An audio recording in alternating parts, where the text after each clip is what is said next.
Bird Box from director Susan Bier, and based on the novel by Josh Malerman, features the lovable Sandra Bullock as the wholly unlikable Mallory, a struggling artist turned single mother who will have to muster up all her stupidity if she hopes to save her two kinda adorable, kinda grating children from the deadly happening suddenly unleashed upon the world.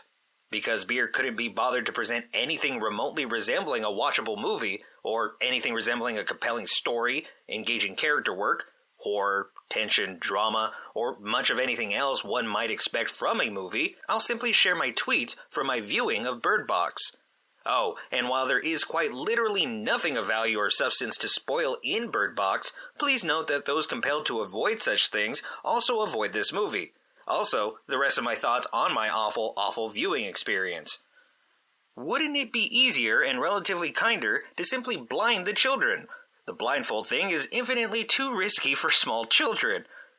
I don't give a tin shit about the backstory, Bird Box. This movie artist and chit-chat exposition is just blah. Why?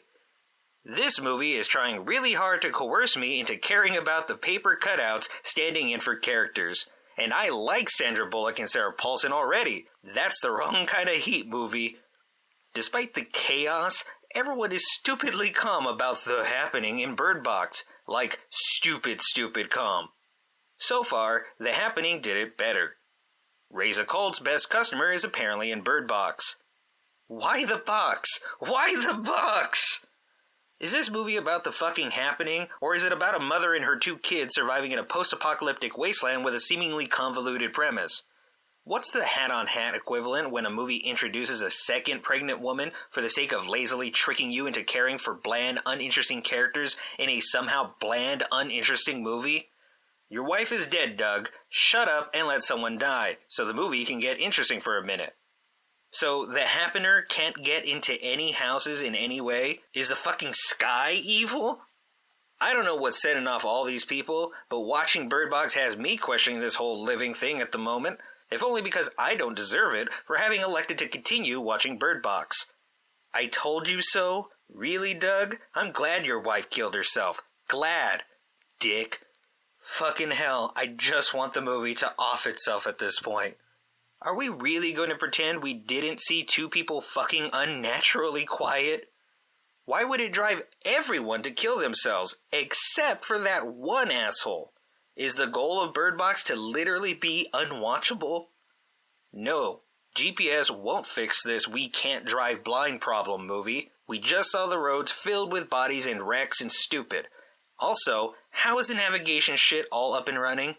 Wouldn't it have been easier to have just said, this asshole conveniently has a self-driving car? Grocery stores carry walkie-talkies in bulk. What the fuck? Is nothing believable in this movie?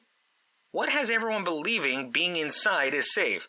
Because everyone is really fucking calm whenever they're indoors.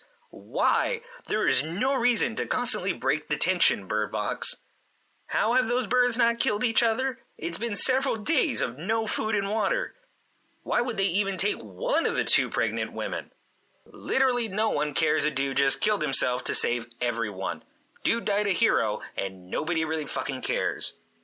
When did Bird Box turn into a shit-tier rom-com from a shit-tier whatever it was before?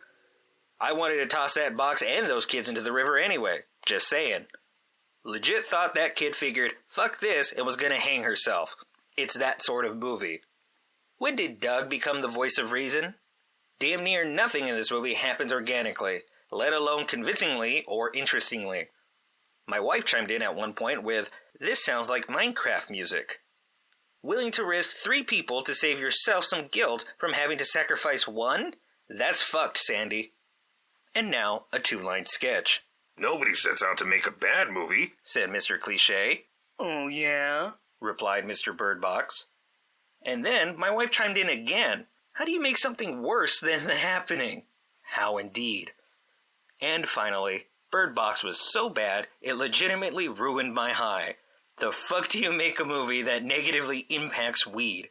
That shit's supposed to make bad movies better, not the inverse. Now, as a final note, I went into this movie eager to understand the strange social media obsession with it. I saw no real reviews or opinions on this film other than it becoming a source of various memes. In fact, everyone seemed to not only go out of their way to not say anything good or bad about the movie, they also made it a point to bring attention to their not wanting to share their thoughts on it. A good movie, but especially a bad movie, will always have people talking. Middling, forgettable movies are the ones nobody has any thoughts on until they come across it again, nod to themselves, and say, "Oh yeah, I saw this before," and then continue forgetting about it until the cycle repeats itself. So what the hell does it say about a movie when nearly anyone who watches it wishes to never speak of the experience ever again? You're listening to The Nightly Chill with Steve Arviso. We're all a little mad here.